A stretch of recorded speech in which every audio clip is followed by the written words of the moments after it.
Hello, and welcome to Authors Die Twice, a podcast on video games and aesthetic theory hosted by two living failures. And I now want to give you welcome or bid you welcome to the Abandoned Old Workshop series, which is a new sub-series we'll be running on this feed.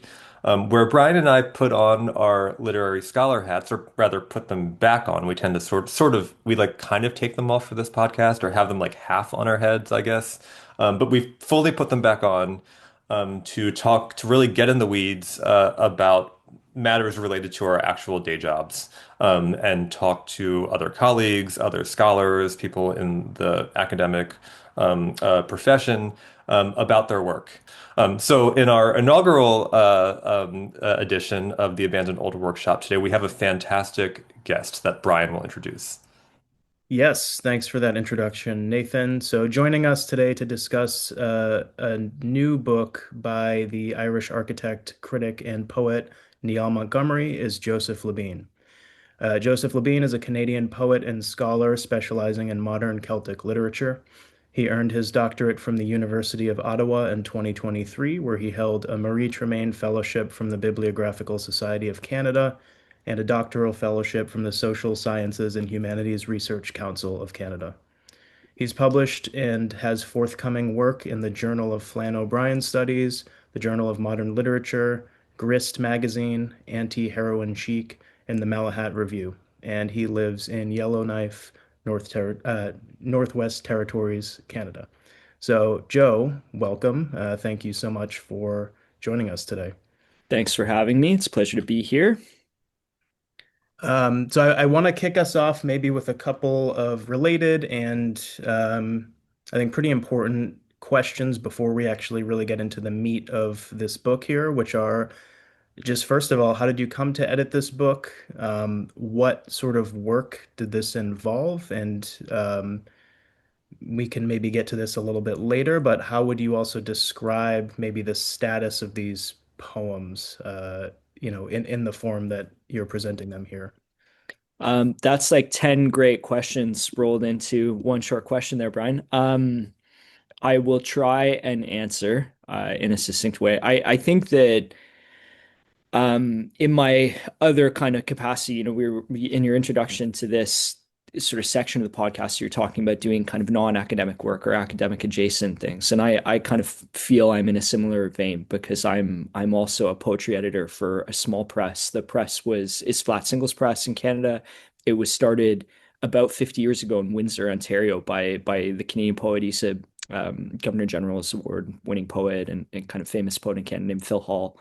And before, Phil Hall was Phil Hall, he had this little press where he would kind of publish things that he had written and things by his friends, and they weren't. He didn't have enough money to make actual books, even kind of like little Zine or chapbook like books. So they would just be a single page, and that's why he called it Flat Singles. Because he was broke, and he'd make these posters, and they were sort of punks, and they'd get posted up in places. And so, this was the press. And when I was a graduate student at Windsor, I kind of discovered that Phil had this press, and I was like, "Well, what about these books, Phil?" I was interviewing him, and he, was not taken back by this. He's like, "Oh yes, I made these."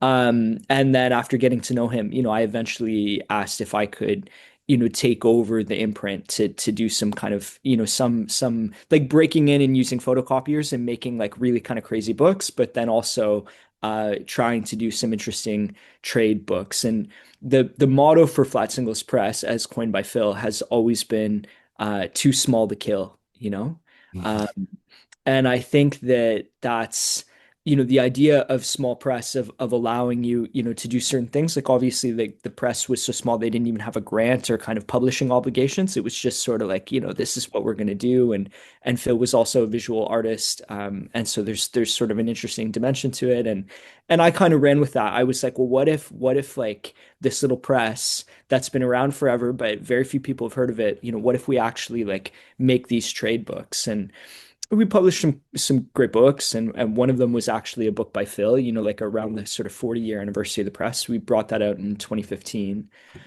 And some of the books, the press published my book about 6 or 7 years later. We did a book by Andre Narbonne. We've done a bunch of chapbooks. Melanie Janice's Scrimshaw poem sticks out in my mind. But I approached the estate. For my academic life.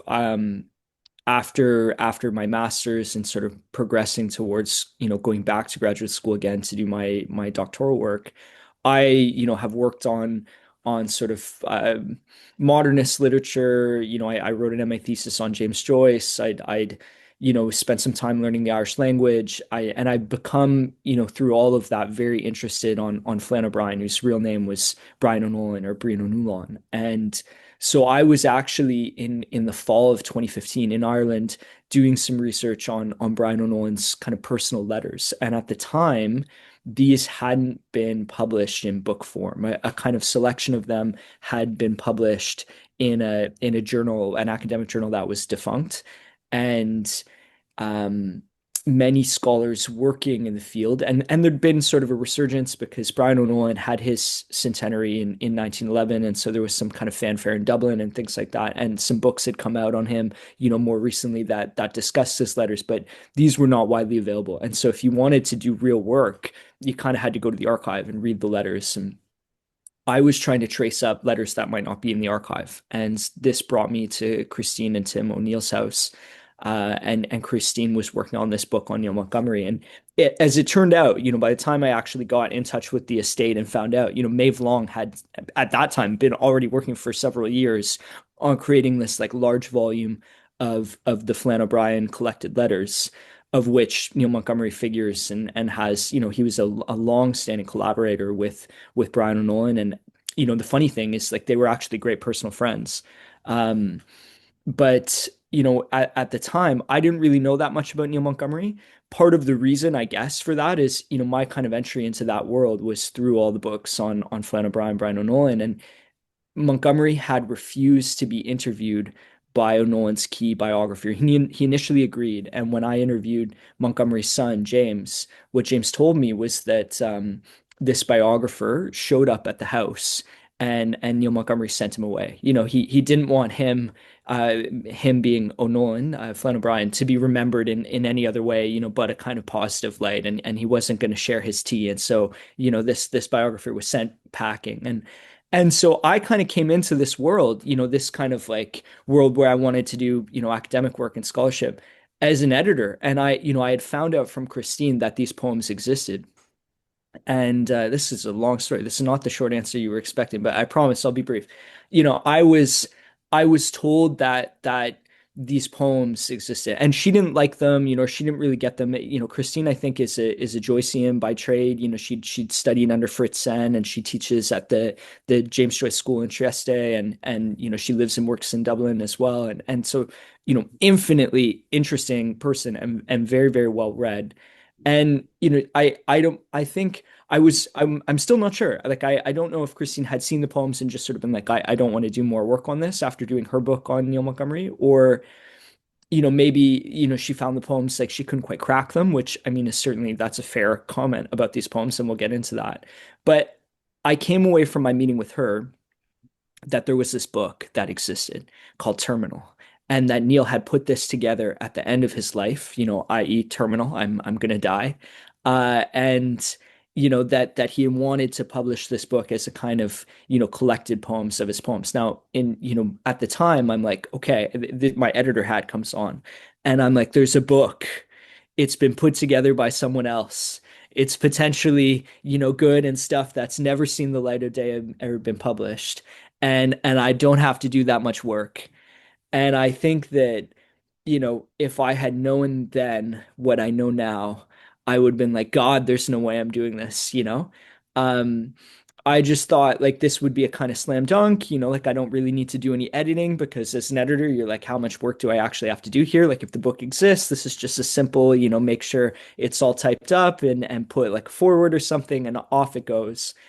And if I had known, what I mean by that is that I discussed this in my introduction, and you can ask me about it a little bit more, Brian, but it's kind of pertinent in the sense that there's really these two phases to Neil Montgomery's career, and as a kind of recognized poet, he is an abject failure, but in the early part of his career, his early publishing success as someone in his, kind of early mid 20s and early 30s was, incredible, really. Like if you look at some of the venues that he's publishing, in and some of the people he's publishing with, Joyce already mentioned, he published with Joyce in Transition, alongside translations of Kafka, Stravinsky, like these are like the who's who of the day. And then he was sort of forgotten about as a writer and eclipsed by some of his friends, and he didn't really find publication in a kind of regular and consistent sense again until the end of his life. And so the book, when I got it, made no sense because it was like these early long poems that were kind of very avant-garde, very in their moment, and then these kind of translation, sonnet, strange later poems from this period in the 60s and 70s when he was rediscovered. And the original book tried to put all of these together into one coherent volume, and it just didn't make sense and it couldn't be done. So when I saw the book, I was kind of like, oh God, this will never work. And then add to that, I had finally got it to a place as a manuscript where I'm like, this could work, this could make sense with some explanation and a kind of parsing out of like, these are early poems, these are later poems. But then I discovered that after doing some work at Harvard, that not only did he record sound readings of all of these poems and kind of publish different versions of them, but there were collations in all these early manuscripts that I hadn't seen. And so COVID happened, and I ended up back in the archive, and I had to wait a couple years, and I was at Harvard to do some work, and I saw Bryan there, of course, and then I was in Dublin to do some more work, and it kind of blossomed into what it is now, where it has to be this multi-volume thing. And I can talk about all the archival stuff, that's all very academic. But, as an editor, when you presented with the opportunity to publish a book, you basically ask yourself this simple question. It's like, is this good? Mhm. And if it is, you're like, can I publish this? Will I be the first? And I still, um, as an editor, I kind of think, yeah, there's something about this that's good, and I don't want to kind of venture into the justifying side of that question, which is too much of an academic response. But yeah, I came to do it because I went down a kind of academic alleyway and um and I found it rewarding, and I hope that kind of gets us started. The other thing I'll say too, is because it's in my bio, and it's worth mentioning that when I was Marie Tremaine Fellow at the University of Ottawa, like this is something that the Bibliographical Society of Canada is like, well, what are you doing with books? And part of my shtick has always been like to go to the archive and to be like, well, there are these letters or there are these manuscripts that someone hasn't seen, and they're probably interesting, so give me money to go look at them, and that's kind of been my thing. So like even if as an editor I can say I think there's something about these poems that's worth publishing, but as an academic, I think that there's something about representing this work later, especially if it's failed or it hasn't been successful in finding publication, is there something here that's worth talking about? So anyway, I hope that gets us started, but that's the long short story. Can I ask a quick follow-up question on processes of evaluation? I know you don't want to wade too deep into those waters, at least yet, but this did sort of, it was the kind of primary question that occurred to me while reading the collection. So I think the collection is great. It's really fascinating stuff. I love your introduction. Uh, as I was reading, I had this thought of like, so first of all, I mean, Neil Montgomery is, as you noted, like he's sort of rubbing shoulders with the high modernists of his era and seems is a peer of someone like Beckett, right? Am I Yeah. wrong? No, that's right. They're personal Yeah. friends. Yeah.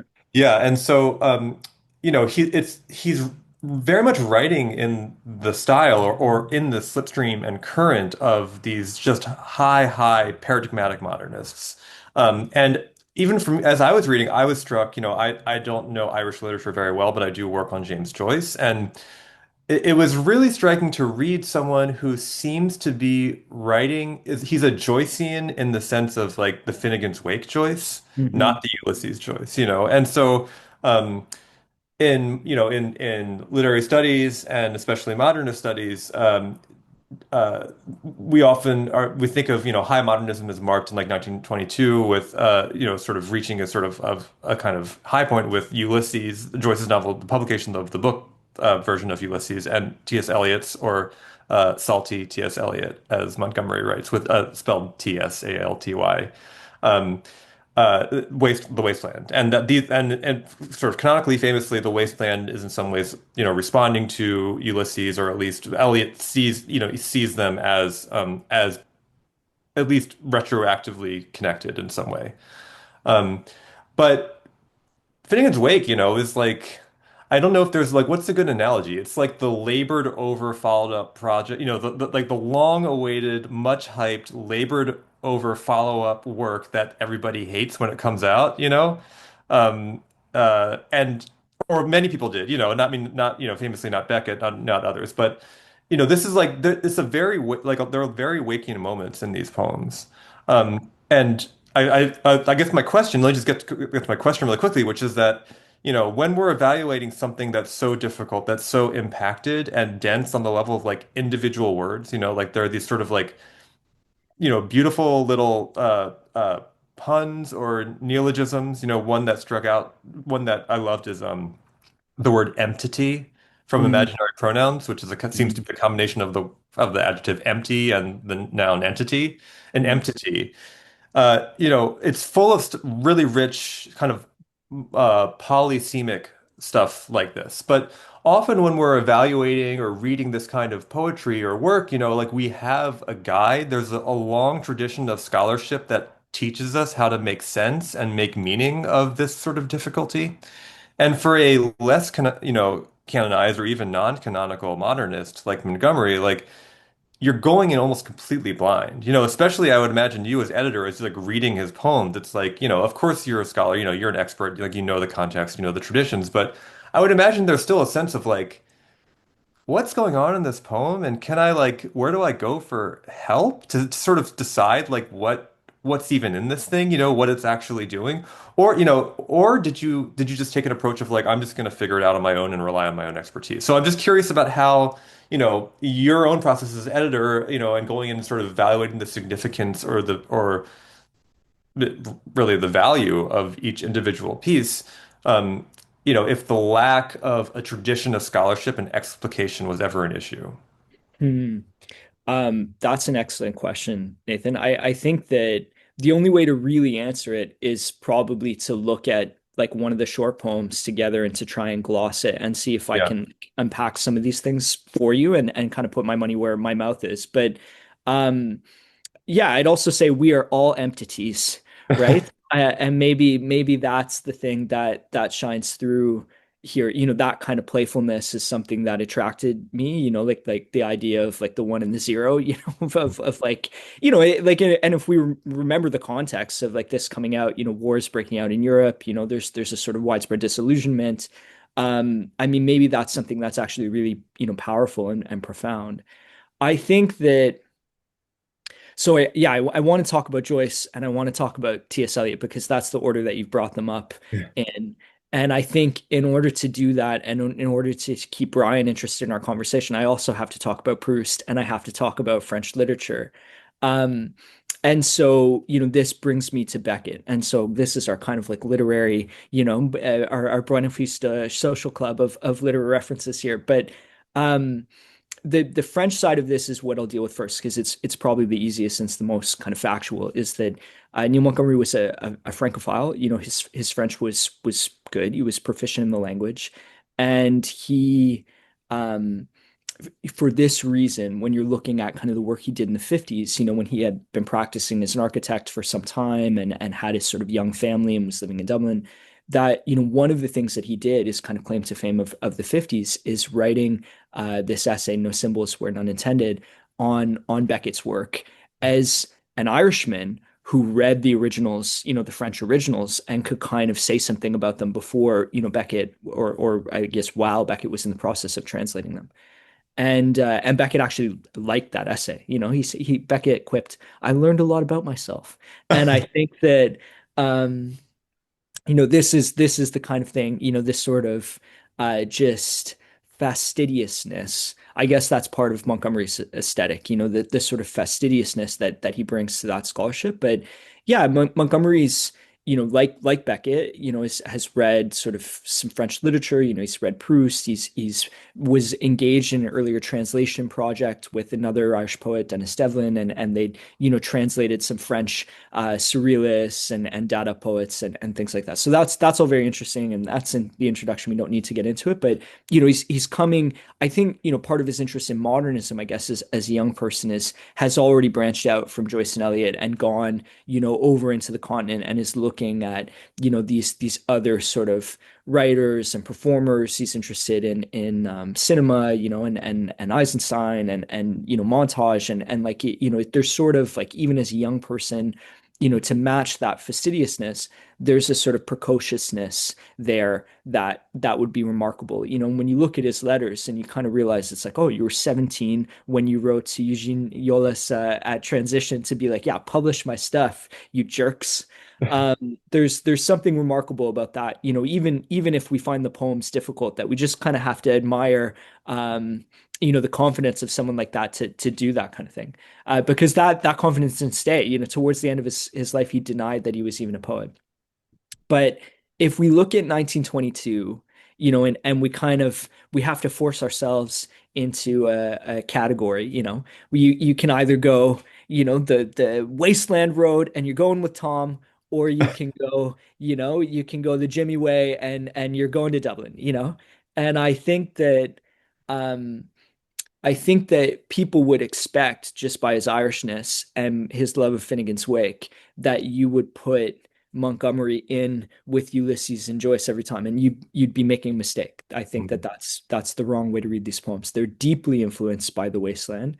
Um, they're deeply influenced by Eliot, and I think of Montgomery, though he is like intrinsically Irish, I think of him as a London poet before I would ever think of him as a Dublin poet. And being interested in sort of the urbanness, the notion of the unreal city that we get from The Wasteland, that's all very present here. And so, if what we're talking about, when we try to excavate difficult works like these, and I think like all difficult poems, they reward further reading and kind of digging into things. And I'll touch on that in a second, for how that's operable to the wake. But yeah, the idea of London being this alien place. Well, while you're a young Irishman and you're living there, while you're completing your schooling as an architect, for a period, and you don't have any friends, you're walking these streets and it's dirty and it kind of sucks and all the accents sound weird.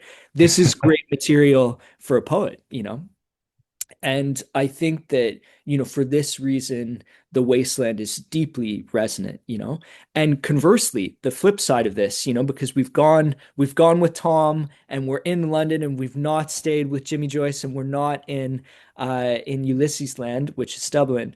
I think that, for someone who grew up in Dublin and someone who had the upbringing that Montgomery had, and this is why I think Christine O'Neill's book Dublin Man is her book on Neil Montgomery is so great. And if you can't find that, some of the stuff that she's written online just about his biography is excellent, because he came from a very famous family, and his father, James Montgomery, who eventually became the Irish film censor, knew Sing, knew W.B. Yeats, knew James Stevens. And so the literary who's who of the revival and the earlier period, C.P. Curran, who was very close with Joyce, these were all people, Arthur Griffith, famous Irish politician who founded Sinn Féin. These are all people who Neil Montgomery's father knew, who would have been familiar to him.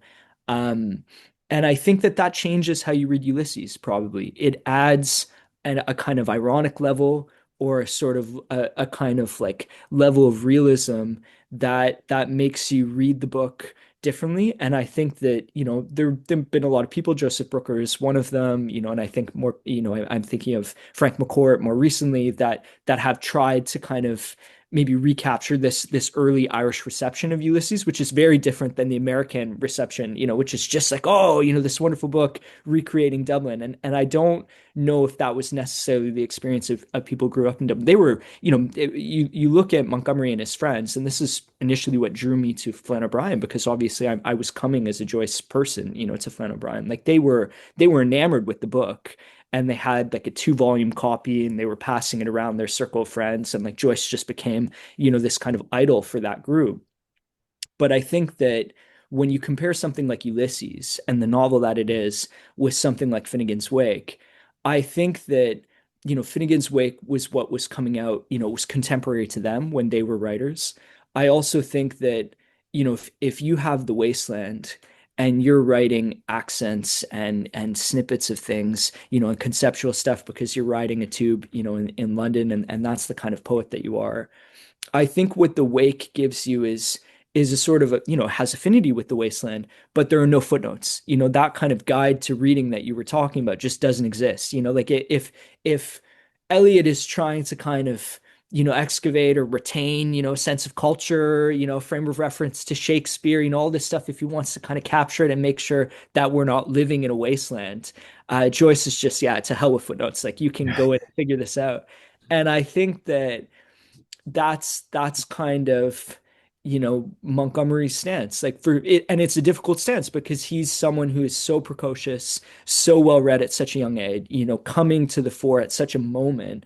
And what I think his poems get from the Wake, to not talk too much about the Wake, but is that sort of essence that they trade in sound, that they trade in a way of, what Flann O'Brien would call Dublinese, that they trade in a way of writing and speaking, that empty gets us these two words through one pathway, that there's this sort of this emphasis on a kind of sound poetry that certainly was novel for the time and novel uh for Dublin writing, and where I've called elsewhere, sort of radiophonic, and of course, like this is something that, for this group of writers, the radio, is to them what the internet is to, my group of writers. I'm obviously a millennial author, and so like, this kind of hypertext frame of reference, that we can be encyclopedic rather about anything, well that's how the radio exerts its influence,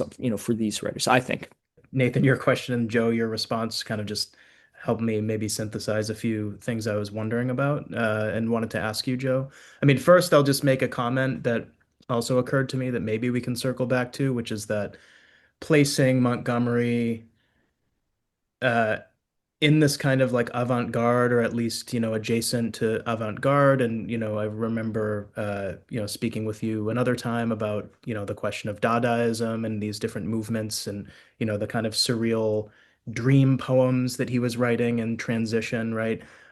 It strikes me that that's not only a function of his experiments with language, but also maybe a kind of ethos of like a lot of these kind of tangential avant-garde figures, which is that a lot of them don't publish a book, or a lot of them don't get, museum exhibitions, right? There's going to be one or two people who are known as the leaders of these groups, but even if you look at something like yeah, like Dadaism or like Cobra or some of these other like, lesser known European avant-garde like painting, even music, uh you always have to trace out those 5 to 10 people who never had a book, or you've never heard of them or whatever. And so that kind of not necessarily failure, but that maybe in a way like refusal to materialize something in the same way that the more canonized or popular or high modernists or avant-gardists seems like really in keeping with that avant-garde movement, right? It's like a movement which is not a movement or something.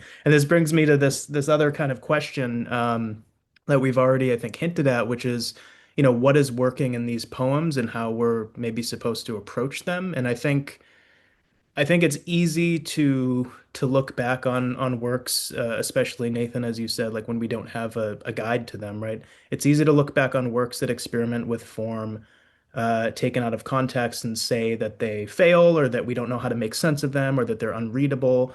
I think it's equally easy, and Beckett, of course, comes to mind.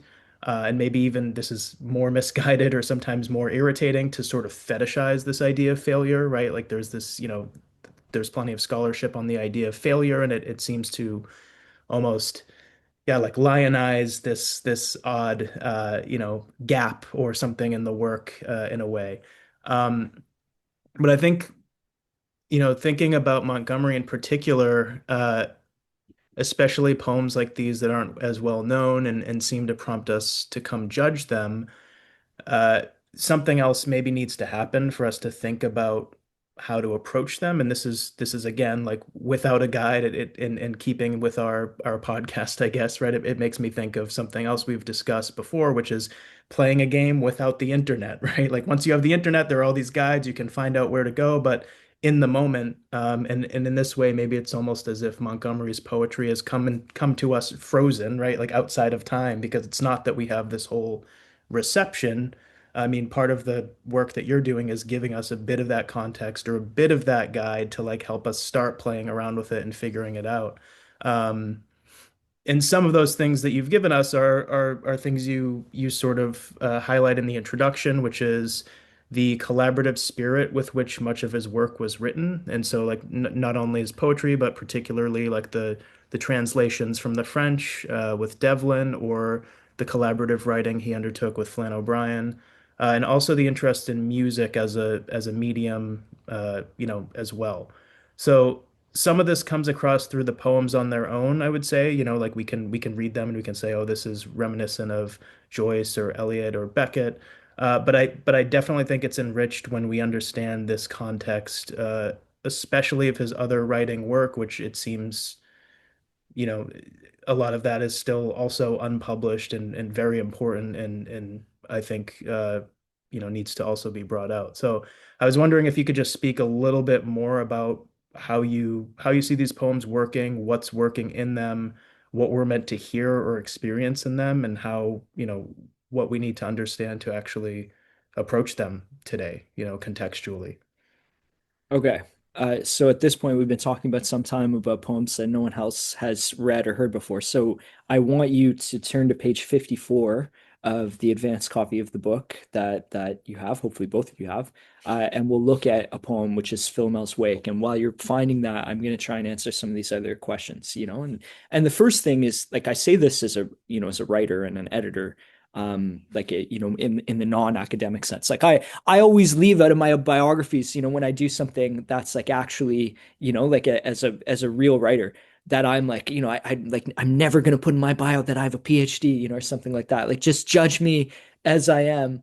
Um, because there's that terrible advice for writers. This is like, and if you are a writer, don't follow this advice, which is, that if your stuff just isn't interesting, you can make it more interesting by over explaining it, and I think that every avant-garde writer, who hasn't published a book, or it's that was initially thought to be a genius, and just turns out, by our standards, that they're a crackpot, that there's some of that, that I think that, my editing background, which is limited, but there's some there, is essentially the question, or the kind of standard that I have in my mind, is that every book, every poem, every story, or poems that form a sequence, so the sequence itself, or a long poem, or novel, that to be a good work of art, or to be a good work of literature or fiction, what have you,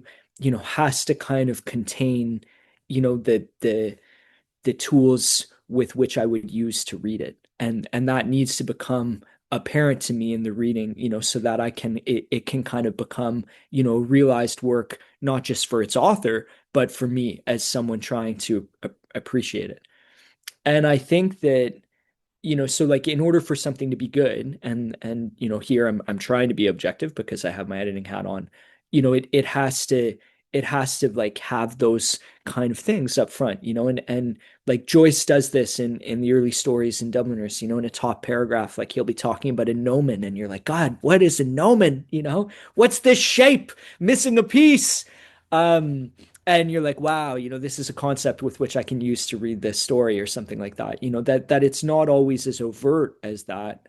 The other thing that I would say is that, not all work that is good reads quickly. And so, we'll have stuff that we read in the New Yorker, that we can take in one sitting, and we're just like, damn, that's a very emotionally resonant, powerful story, or like, I'm thinking of some of Haruki Murakami's stories, which are never as good as his novels, but it's like we can kind of read these in one sitting, and they give us some pause. But that I would put in the kind of quick paradigm, which isn't to say that it's bad, it's just quick and easy, but then there's the kind of stuff that allows us to read it, but we must engage it kind of slowly. And I think that the mistake most people make here, and this is circling back to the Wake, Brian, is that they try to read the Wake as a novel. And Anthony Burgess is, wrote this essay, and it's kind of, in a longer form in his shorter version of Finnegan's Wake. He has this kind of abridged version, and then, he makes it again in 99 novels, which is like this collection of all his reviews where he's like, these are the 99 novels you need to read, from 1939 to 1983 or 4, whenever he published that book. And, he puts Finnegan's Wake in that book. And he makes the claim that it is a novel, so of course it's part of my list of 99 novels. But I mean, maybe it is. I have no idea what a novel is, even though I've been studying them for 2 decades. I think that, um, if it is a novel, it certainly reads like a poem and requires, the attention and sort of slowness that I would bring to a poem.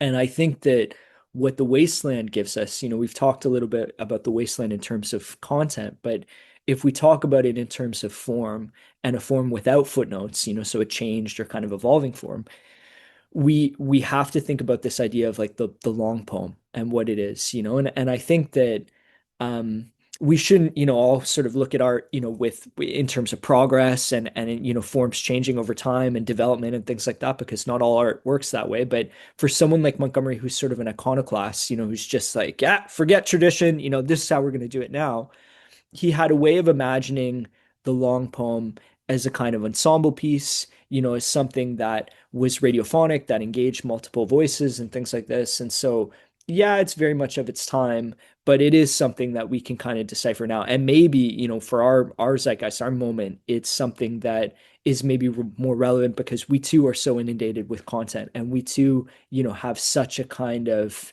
echo chamber of voices and material and information data in the DATA sense, that it's hard to discern a kind of singular meaning, as well for us.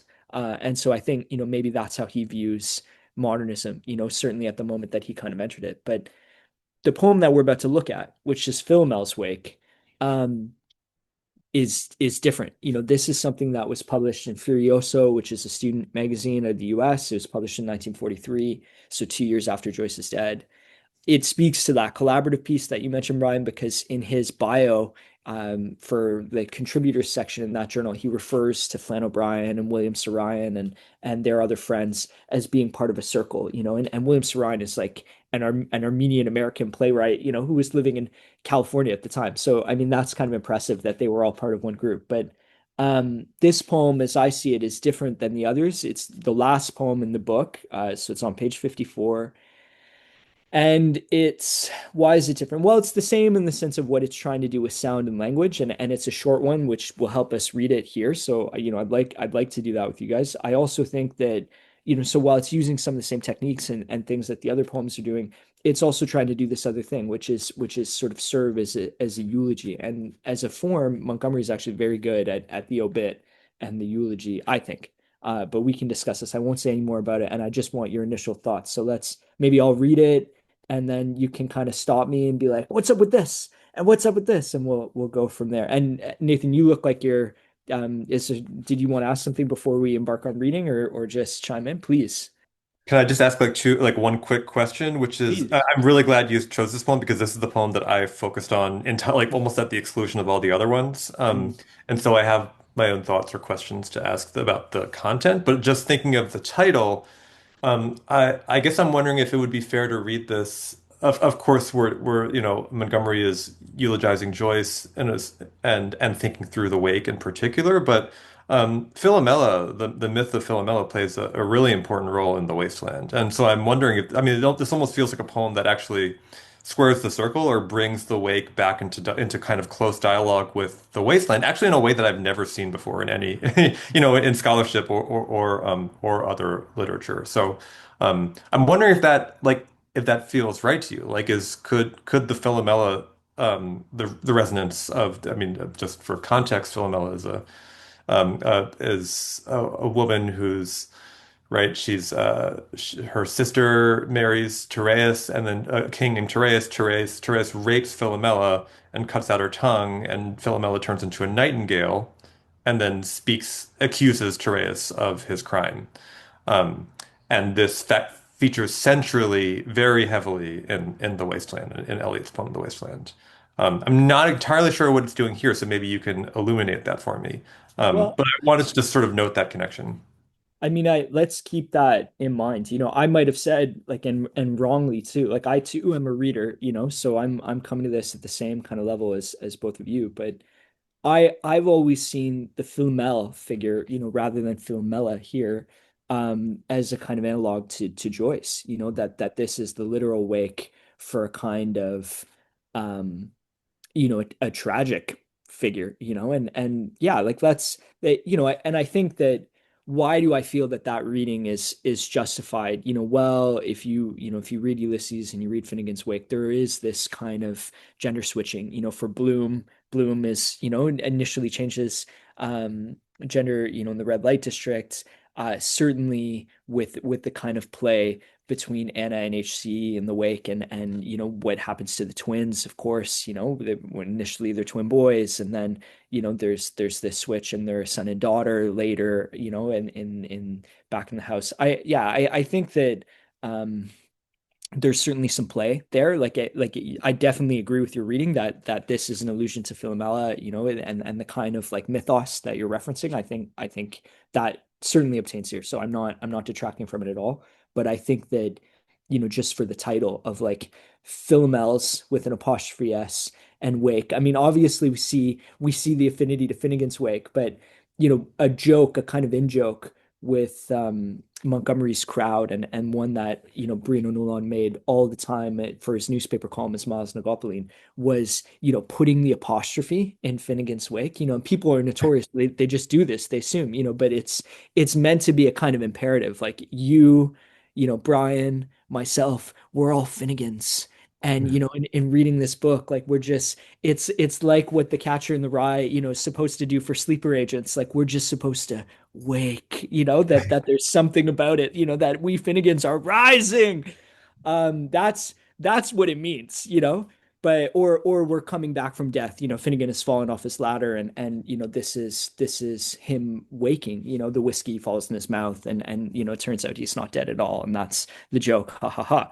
But the possessive, to read it as awake, again, I think is something not necessarily pejorative, but something that we kind of impugn on Irish studies generally, that the kind of like, the padeistic version of like the wake, like a kind of, what we would call the process in a funeral when, the person has died and the body is laid out in a house because, this person has died in a small town, and the family and neighbors and friends, they're all in the house, drinking and kind of chatting while the body's laid out there, and then it's removed, to the church, and it's there for a time, and the mass is said, and the body is then taken to the cemetery and buried. And so, this is like a kind of long rite of which the wake is just one part, but the wake is, for whatever reason with Irish funerals, is what everyone, sort of associates. And so I think this is where it gets its apostrophe S maybe, but in this case, in this poem, we're actually talking about a wake, and the poem itself maybe, I would say is a sort of wake, that it's trying to, in the sense that it's trying to remember, memorialize, celebrate. Joyce, who's died, but also maybe, a kind of way of writing, that's died with him. Like John McGahern sort of famously said, and I'm paraphrasing, but that Finnegan's Wake was an, incredible book, of which there would only ever be one. And as kind of like, glibly also saying like, don't try and write a book like Finnegan's Wake, that is death. This is more writing advice. um so I mean, maybe it's also kind of wake for that mode and style of writing, that kind of inclusivity that has died with Joyce. But yeah, let's read it, and I can kind of hopefully unpack some things that I think are might get us there. But yeah, I agree with your reading. I think that we're right in the wasteland, and that idea of the poet or the speaker, or the figure who's been silenced, that really obtains here. So Philomel's wake with a period. The Swedish Gaelic nightingale, released from his white, blame-proof tomb, perennial sticks of laurel wreaths, which fell on great men's heads to bloom. So, I mean, I maybe we'll just read it through once and then we can kind of, stop and gloss because, it's nice to listen to it. I've already interrupted it. Go figure. Strange, diverse heads of lesser men, bright scarlet bulbs in quivering flower. Sing hail, Trinitrotuluol! Praise the dead songbirds, Orphic powder. Pax ridden slave of harmony, ghost trill, Trinitrotulo! Marzolter's brain trust stooge. You solved all problems, morticultural. But labyrinth and logoplane of Analivius Daedalus escape this season's Green Bay stain. Nobel retains the prize for peace. Okay.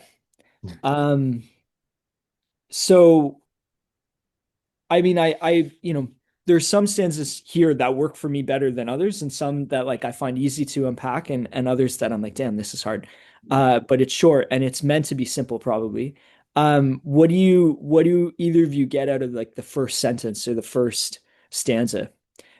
And do you think I read it right? Do you try and read it as Galine Itengale? I think Gaelic Nightingale is probably the way to go on this, but the Swedish Gaelic Nightingale, and why Swedish? Why is he Swedish?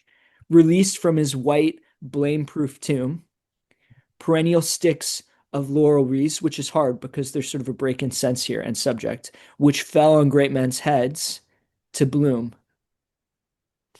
I have a What, couple thoughts if I can sort of questions and combination questions and thoughts. I mean, please? one is I'm get going exclusively by your introduction, Joe, but um, I am I right to read this poem as a kind of uh, a response to the fact that Joyce didn't get a Nobel? I think So that's it. Yeah. so in a way, like it's this is a again, it's a Wakean, it's a high modernist, like difficult, sort of cryptic riddle, like, avant-garde work, but it's in some sense it reminds me of like a Reddit post when people are raging about the movie that didn't win the Oscar, you know? And it's got a little bit of that energy. So I wanted to sort of talk about, the relationship between Montgomery and like fandom. Like, I mean, your introduction begins with him basically sending like a fan letter. Like it's like a letter of like publish me, but it's like written in a kind of pastiche of Joyce, again, Joycean style. That's like he's clearly just like a diehard Joyce fan and is just kind of like aping Joyce in a way, and that there's a sense of like celebratory or laudatory, maybe even aspirational sort of energy, at least at those in how your book is bookended, like in your volume, and that you begin in the introduction with this excerpt of the letter, and it ends with this poem. But I was going to say just about in the first stanza, this is one of the parts of the actually this poem that's most legible to me because I take it as, I mean, to be sort of glib or crude, playing with an opposition between violence and peace, right? That we have, just to begin, like the idea of Swedish laurel wreaths and great men's heads. Like we have this sort of evocations of the Nobel, the Peace Prize. And there's this great moment later, kind of again Wakean pun, pax ridden, i.e., I take that as like being pox ridden, but ridden with peace, with pax, the Latin for peace. But throughout this sort of evocation of the Nobel sort of prize committees, we have invocations of violence or and particularly with explosion or dynamite. So I did do. We don't have a concordance. We don't have a reader's guide, but I just Googled Gaelic Nightingale to see what the pun was. And am I right that gelignite is a kind of gel explosive used in dynamite? I mean, that's very interesting. I had never heard that before. And I think that the ballistics this is a kind of characteristic of Montgomery's poetry that he's often referring, to things in a kind of military sense, which I think is something he invited. There's also the famous, Allied forces general from the Second World War who was also Montgomery, and so there's this sort of recourse to ballistics all the time. Yeah. Um, but yeah, I'll look into that for sure. Um, I think that so I'm gonna do two things that are gonna blow our minds because I'm gonna contradict myself, and I'm also gonna say that this invocation at the beginning of the poem, which we expect to be Joyce, and are we're primed for that because of the title and its affinity with Finnegan's Wake. I think it's not Joyce at all, Mm. and I'll take us there. And then the other is that, I sort of said, Ulysses, who cares about Ulysses? We're all about Finnegan's Wake. I think that this poem has, Finnegan's Wake in its sort of sense and attention, to language, that language is in that kind of heightened sense and the pun and the kind of playfulness of the language is Wakean, certainly. But I think, in the kind of this sort of quatrain, this sort of like conventional style of the poetry. Um, and then also in its frame of reference, it has a lot more to do with Ulysses than and like the milieu of Ulysses than anything to do with the wake. So let me unpack. Um, the Swedish Gaelic nightingale. So first of all, the Gelignite explosives thing. I mean, this is incredible, and that's something I have to dig into. When I break up Nightingale, obviously from what you offered at the beginning, Nathan, for the Philomela myth, but the Gaelic Gelig, if you're, Gaelic, which we often see, Gaelic, is kind of a bastardization of how we actually spell the word for the Irish language, which has changed, over time. Like now we would spell it Gaeilge. Before that, there were a bunch of silent letters before the orthography and spelling had been standardized. And so if you were trying to like write it for how it's said without representing, the kind of um, the orthography to show the diacritic and like how it's actually written. It would be something like this, like Gelig, and this is actually a lot closer to how it's actually said and thought of than something like Gaei, or pardon me, Gaelic. So I read this as Gaelic. This is like something interesting, and so the Swedish Gaelic Nightingale. Well, the first thing, Sweden, obviously, and the reference to the Nobel Prize. So we're thinking about the Nobel. That's kind of bookending the poem. If I can steal that, idea from you, Nathan. I think that if we're thinking about the person who got the Nobel for Ireland, it's not Joyce, it's Yeats. Um, and Yeats, obviously, Yeats too is dead. And one of the things that, was being discussed at the time, and obviously, this poem is out in 1943, probably submitted it to the journal in 1942, sometime after Joyce's death. Yeats's body was moved to Sligo in the late 40s, and there was a lot of discussion, in the papers at the time, and similar discussion about Joyce, because obviously, Joyce is buried where he died, not in Ireland, but this question of moving the body. Um, and so the Swedish Gaelic nightingale released from his white blame-proof tomb perennial sticks of laurel wreaths which fell on great men's heads to bloom. I think that what's in play here is Joyce in a general sense for the whole poem, but in this first stanza is probably Yeats rather than Joyce because Joyce is not received the Nobel. Yeats has. There's this question of Yeats's tomb, and then obviously the I love the image of the blooming laurel, but also to bloom and bloom being Leopold Bloom from Ulysses. Um, I think that, what I see then in kind of contest is a sort of idea of Irish literature, idea of Irish poetry that would have Yeats as its central figure versus Joyce, and this obviously like we have this incredible reception for Joyce now, and a lot of it is, thanks to the mantle of the American University and or North American University of kind of taking up, a kind of Joyce studies or a kind of Irish a study of Irish literature that obviously always incorporates Joyce. And at the time, in the 40s, this was not the case. Like Yeats would have been the main kind of central figure. And as recently maybe as 1939, Joyce had some work broadcasts on Radio Aaron, and this was, he could listen to this radio broadcast in Paris, but that was kind of like his big moment. For what for us would have been like, I'm on TV, or something like that. Um, and so, there's certainly been a reception. I mean, Brian and I wrote a review of a recent study of the avant-garde and Joyce's kind of influence, in the period up leading up to his death and then after his death. And one of the things that we note in our review of that very good book that, is that it's kind of absent the Irish reception. And it's little is known about this reception. I mentioned, Joe Brooker has written a great book on Joyce's critics, and Frank McCourt has done more recent work on this. But, it's really like it's something we just kind of take for granted now that everyone knows who Joyce is and kind of accepted him. And I think that, that kind of belies, of just like the lie that this was not true, that there wasn't wide social acceptance of the things that he was writing about, that like people could kind of maybe accept Yeats, and that Yeats was, writing about Ireland, even if they didn't immediately get the poetry, because he's writing about the Rising and he's writing about, these patriots, who of course been killed,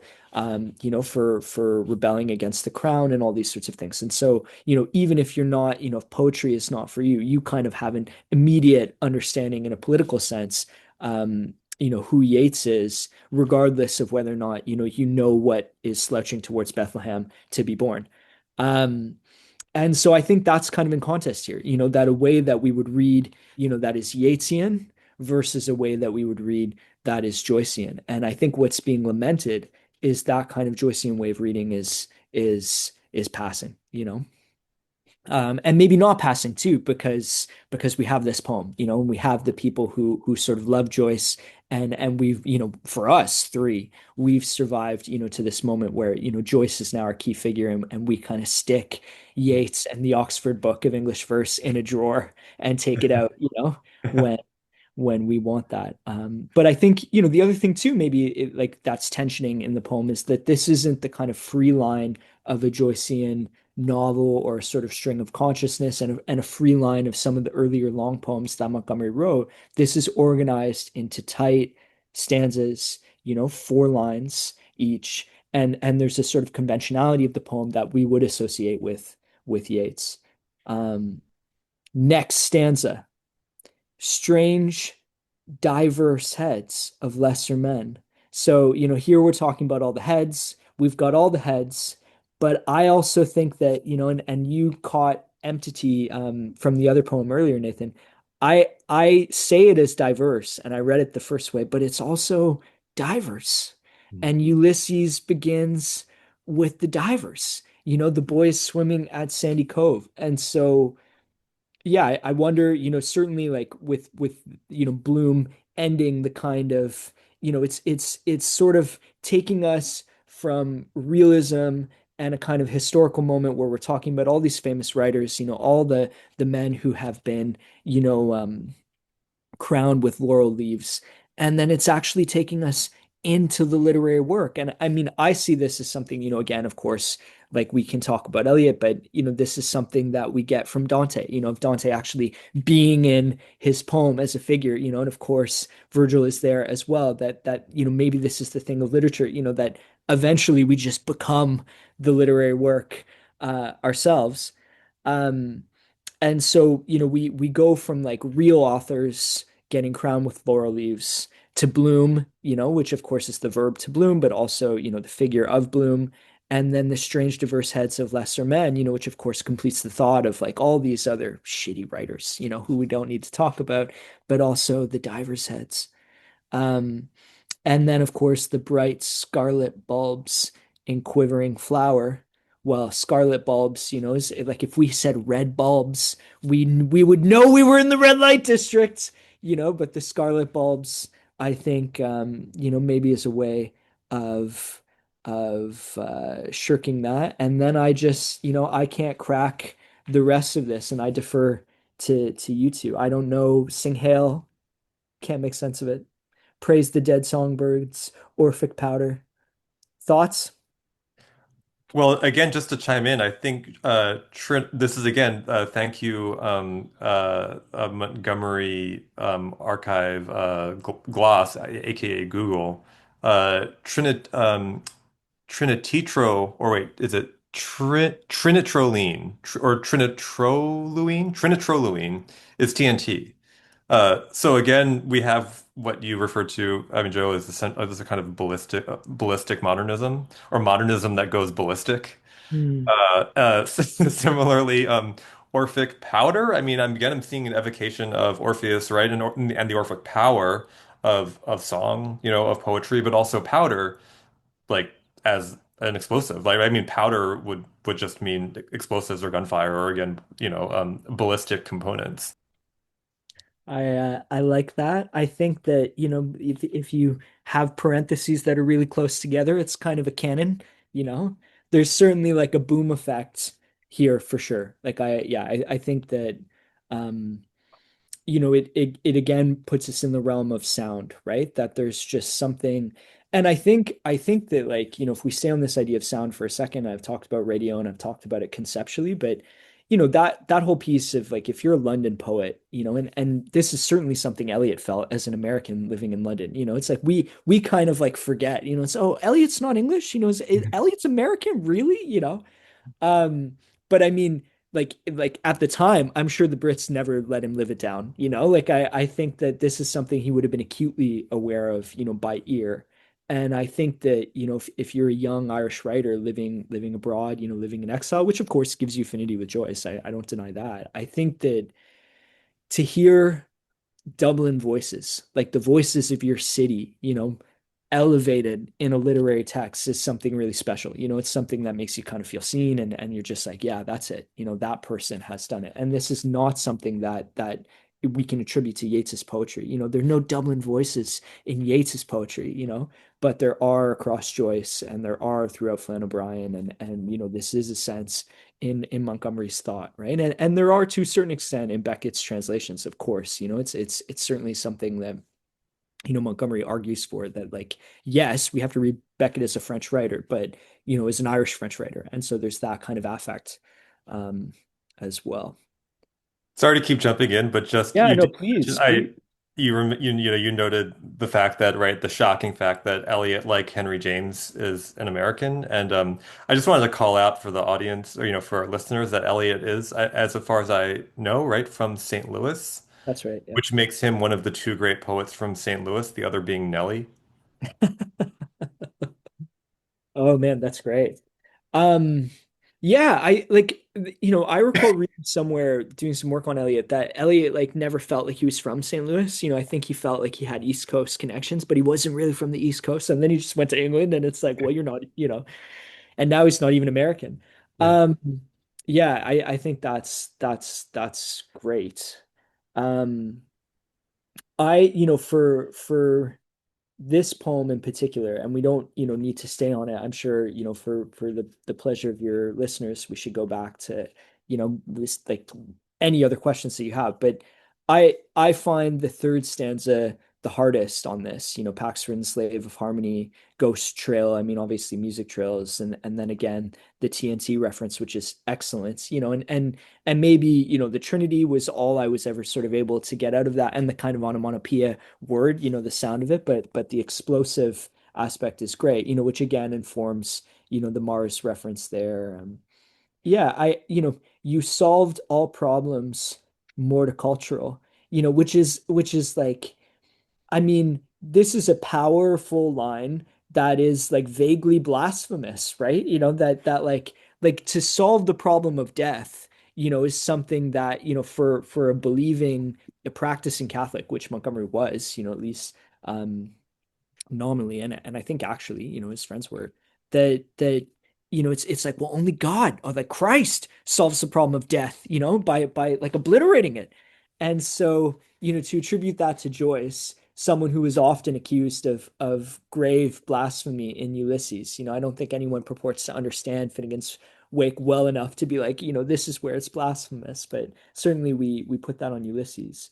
I think that, to solve all the problems cultural as well, is something that's of interest. I think that Yeah, someone asked me once how I thought Beckett was generative. They're like, how do you think Beckett is generative? It's like who writes like Beckett? What good did Beckett do?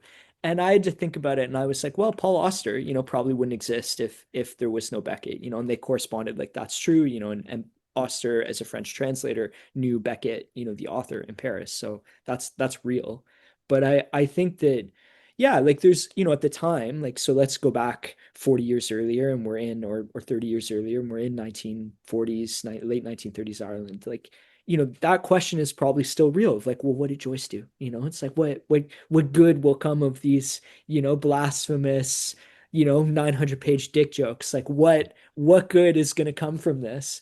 And I think that, if like I'm using Montgomery to answer that question, one of the things that I've talked about offline with Bryan before is that, Montgomery's father was the film censor in Ireland. At the time, regardless of that, there was a very, almost oppressive or, certainly widespread sense of social propriety and like sexual codes and things like this, that there were just certain things that could not be said, would violate a kind of social custom. And so there is a kind of pushing the envelope that happens with Montgomery of just saying things that seem profane or just are totally on edge. That is kind of trying to break, that almost puritanical, custom of the discourse at the time, which was just like, yeah, it's like obviously, sex is something that happens here, but we don't talk about it in public. And I think that, this kind of, Joyce in this sense is a sort of refreshing, a real cultural shift for them, that it's not trying to find this sort of high language that Yeats has to sort of, really do Irish things in poetry, but it's really trying to just elevate, the day-to-day life of Dublin into a kind of frank, but beautiful way of writing and talking about those things. So yeah, I mean that's my sort of justification for it, and the rest, I think we've already read with, which is just sort of lamenting that this hasn't been recognized, maybe that Joyce hasn't gotten the Nobel and Yeats has, and it's this poem was published in 1943. Here we are in 2025 and still no Nobel Prize. Why don't we give them to dead people? I mean, it would make more sense than Bob Dylan. Yeah, we could say Yeats is the crash of the Nobel Peace Prize. That's it. That's Yeah. it. I mean, if I were rewriting this poem now, it would be like from Yeats to Bob Dylan, what are we doing? We'll take Toni Morrison. She's awesome. And Ishiguro, I like, we're going to take those two. We'll put them over here. Doris Lessing, we also want her. But, um, but really, what are we doing here? Jan Foss, what are we doing? Joe, I wanted to jump in again, maybe just briefly, because I think we should ask a closing question or two. But I actually found just thinking about this poem again, the third stanza to maybe be the most interesting. Of Um, course you did. so, so I just wanted to say a couple things because like some of the like the terms coming up here feel like and I do think there's a point to be made about you know, spending time with this poem yielding quite a bit more in a way that, it's certainly more legible, partly because of its form. But I think to do what we're doing right now with one of the longer poems would be pretty difficult and would take, hours and hours and hours. But I do, we've already illuminated a lot, but those last two lines in the third stanza, so Mars Ultor's brain trust stooge. So truss, I know that a truss is both it's an architectural term, right? It's the support for a bridge. So that's a maybe a self-referential little thing about, and also, of course, in the final stanza, Daedalus was an architect and craftsman, right? But to truss also means to like constrain something's limbs. Like usually, I think I know this from cooking that you truss like the chicken when you cook it. So when you tie its legs together or whatever, right? I'm not sure what brain trust means. I mean, maybe this is how a writer is both, supported and constrained by their mind, which seems to make quite a bit of sense to me at least.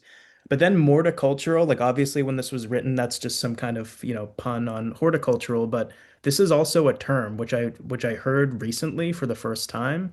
Like somebody has, quote unquote coined this term. Obviously, I'm sure somebody who was not aware of this poem, right? But it's like the art of arranging essentially like dead wood, like dead, like to treat like dead trees as if they're living, right? And to do some kind of uh work with them, and so the idea of dead wood, and of course this is all like going back to literature, right? So there's this kind of interesting wavering here where it seems to open up, at least in this stanza, like beyond, of course, like the Nobel Prize into this like larger question of, how do we arrange the dead wood, right? Like what is being trussed here? What type of trussing is even happening in the first place, right? Like how I found that to be like a really nice kind of kernel of this poem, right? Where Well, of Montgomery's like, course you would pull this out, right? Like and make the third stanza, which I thought was bad, the most interesting stanza in the poem. Of course you did it, Brian.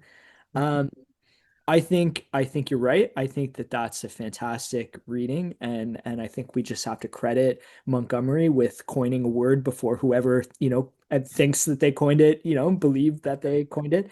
Um, that's interesting about the dead wood, that the like pax, which is the only Latin word there, which from Catholicism, and Church Latin will mean peace, and this is, often a symbol on any crucifix, above the figure of Christ. That pax, is like this is the symbol of peace, which is of course what Christ represents. That um to be, a pax-ridden slave, is certainly like for Joyce, of the time, the understanding is that he has left Catholicism, and obviously Ulysses opens with this, that his refusal to, not just to pray at his mother's bedside, but to, go to confession and take communion and fulfill his kind of Easter obligation, to the faith. And so Joyce has done this for his aesthetic principles, but then of course, like regretted it for the rest of his life. And this is why we have, the opening of Ulysses and the haunting in the whorehouse. Um, which obviously is something on the mind of the poem here, with like the scarlet bulbs. Um, the brain trust stooge. I don't know who that is, Brian, but I think you're right. Like I think the idea of trussing, and I think that the architectural term, is like that sound. Montgomery was an architect, like that would have immediately been in his mind. I think that um it's it being prevented from saying something, being tied up. The idea of Latin being a dead language and dead wood, that these kinds of things of if we kind of think of writing, this kind of writing, which we call it modernism, and we think of it being new. When you read Joyce's book, either of them, a lot of it is just rearranging, and setting up really old stuff. Um, and I mean, maybe that's the aspect of modernism, of making it new. I think Montgomery like was kind of more on the side of conceptually new and iconoclasm, and kind of break with tradition, in a way that Joyce is not. And nevertheless, he loved Joyce. But yeah, you kind of pull on, both of you, like these kind of problems, or these sort of things that the poem is thinking about, that I don't have an answer to. But I think that's one of the things that's really interesting about reading poetry. And the thing I'll say too is that you don't need to read with the kind of slow persistence that we're doing here, every poem in this collection. I mean, this is to sort of show that the poems are powerful and good. If that's like the original question that I had as an editor, it's like, is this good? um this is kind of an attempt to show that, yeah, like I think, like in the sense that there might be something here that someone might consider beautiful or interesting, or sort of worthy of the time. Yeah, I think it is good, but not every poem is a eulogy. Eulogies do this, they reflect on death, they can lament, and they have that kind of that form. We think of the elegies as having a kind of slow pace as well. But I mean, the poems that are like jazz, that are more like ensemble pieces, and we haven't really talked about that, and nor do we need to. But Montgomery referred to his poems later, when they were rediscovered in the 60s and 70s, as sing chant jobs, and meant to just be like read aloud and read in a group and read for performance and sound. And so, there's one. stanza. I actually put it in the introduction, so you've seen it already, and I'm sure you've read the poem, which is the famous poem from Transition, Somewhere Draw the Blinds. And it's that stanza about the cows, which is in the higher brackets, however, elastically scrolled in an uncountable Rococo idiom, steely and irrevocable behind the Ogham stones. Seven secret cows in double-breasted dinner jackets go atavistic on their tender saxophones. There's this kind of like, man, this snaps, that like not every poem has this sort of slow pace where we need to excavate it like we would a Joycean work. And I think that, that kind of dynamic aspect of it, that kind of like interesting aspect of it is something that gives Neil Montgomery's work a little bit more purchase and a little bit more wider appeal. If they were all kind of slow, serious pieces like the Phil Mills Wake poem, which is still fun and like booming and very much Montgomery, I think it would be less interesting than these pieces that are sort of like jazzy and have that kind of verve. Um, and yeah, like that's not to say that you can't read into Ogham stones and tender saxophones, but you can't read into it the same way. That's my contention. That thanks, Joe. And yeah, I also wanted to note that that line jumped out at me. I was really tickled by it, and this does in a way it's a nice capstone to Montgomery's work, because like your volume makes clear that like he's an incredibly playful and rhythmic, and musical poet, in addition to being this sort of figure tangential, or until now tangential figure of high modernism. And so it's sort of like what Michael Scott in The Office would call the duality of man, left brain, right brain, and that sometimes you're doing a cryptic Finnegan's Wake eulogy, and sometimes you're dreaming about cows in suits playing sax. I mean, that's something we can all aspire to. Double-breasted suits. Yeah, Yeah.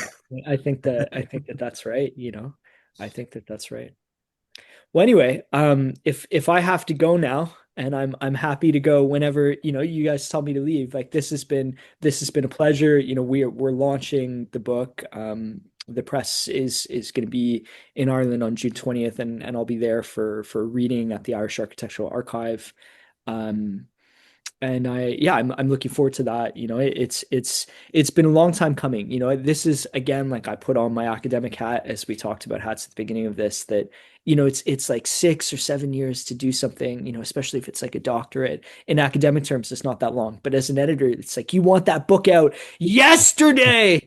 And so to have, spent 7 years trying to pull something together and get it out. It's been a long time coming, and it's been a pleasure to work with the family. And none of this would have been possible without Montgomery's children, who are the Montgomery estate, and have allowed me access to his letters. They showed me a postcard that he wrote to Beckett, and invited me into their home, allowed me to interview them, and kind of gave me access to his archive and the permission to republish the poems.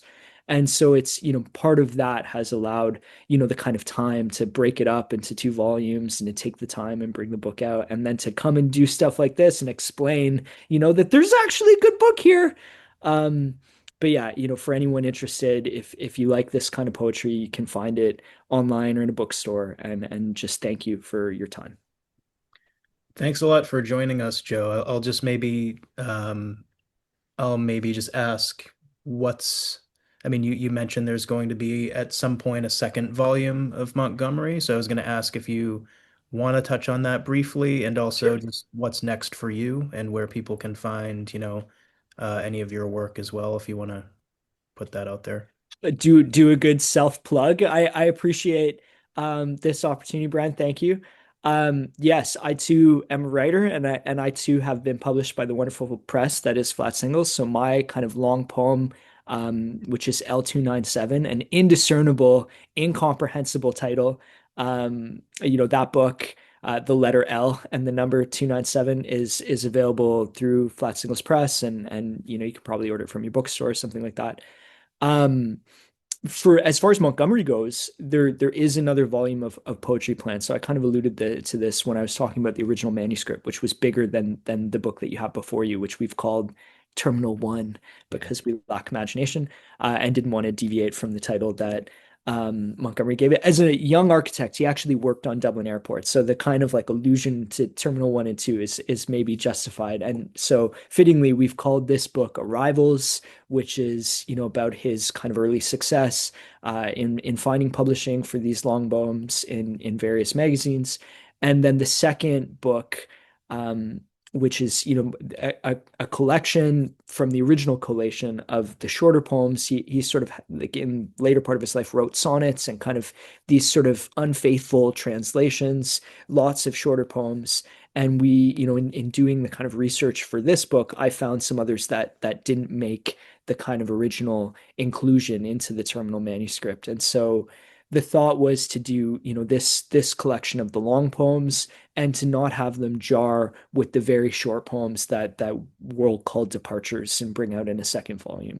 So um as far as work on Montgomery goes, I think that he will always be dwarfed by people like Flann O'Brien, who obviously, and Flann O'Brien didn't even publish that much, but is now a kind of, if not a world famous figure, certainly someone who's well known in kind of English language writing. And then, Beckett as well, obviously, is another person who got the Nobel Prize that we'll take and put, into our group of people who got the Nobel that we like.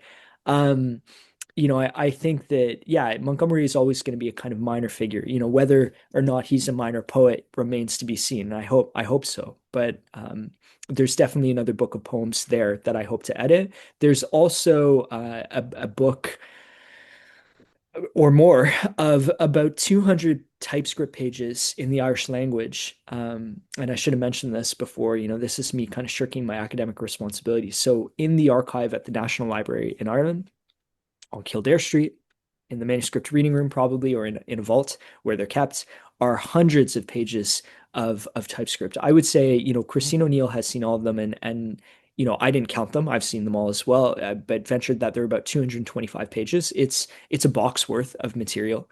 Um, at various stages of completion. So some are TypeScript, that are already like publication ready, and then other pieces are kind of manuscript and have line edits and things like this. But these are translations from French avant-garde poetry, French surreal poetry, um, which would be interesting to anyone who studies French modernism into the Irish language. And so this is a collaborative project that Montgomery did with Dennis Devlin, and it never received publication. I talk a little bit about this in the introduction to this book because it was kind of the moment, the shot that was fired for Montgomery's poetic career, that he spent years with Devlin working on this, as a young poet.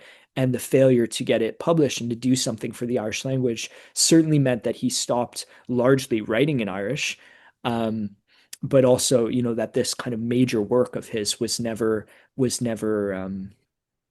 collected. And so, I think that, yeah, as we evaluate Montgomery as a poet, in the 60s, he didn't even think of himself as a poet or a real poet. And, I think that's probably because, his failure to achieve, kind of book publication, but also maybe because he, might have thought of himself more as a translator and that his translation dwarfed his own creative output, which is something that if the three of us, are honest as academics, it's that kind of tension between the fun, creative, playful stuff that we want to do and the sort of working stuff that we do for teaching or other endeavors. And so, yeah, certainly there's a book there. It would require more knowledge of French and Irish than I have, though I have a bit, but there's certainly, projects that could be done out of that. And the hope in doing this work, if I'm being, the academic side of my brain is that this excavative work that I've tried to do in the academic sense would spurn others to try and go back to the materials and do something with them. And I hope that, and I think that the family is open to that as well, and that it would be a more fulsome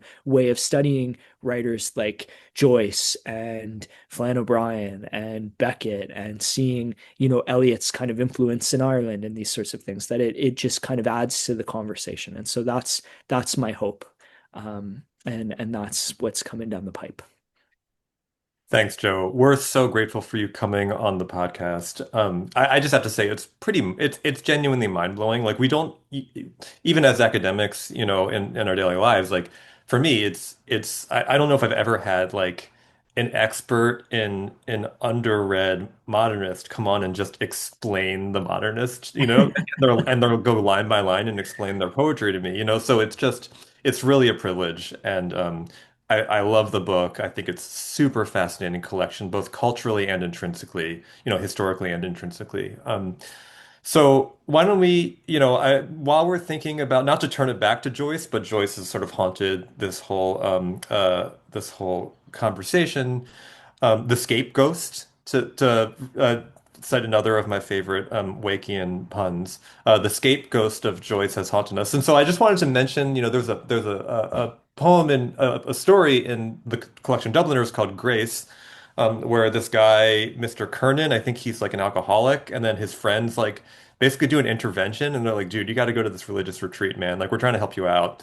And when they're taking him away to the religious retreat, Mr. Kernan says he sort of like exclaims, "Okay, fine, I'll do it, but I bar the candles. I bar the magic lantern business." So he's saying like, I'm not gonna have any of your like magic lantern, like, woo-woo, like illusionistic stuff at this retreat. I'm just not down for it. And I have to say, from Brian and I and Joe, for you, Joe, as well, like, sorry, Mr. Kernan, but we're here for the magic lantern business. We got to keep that magic lantern lit. Thanks a lot, Joe.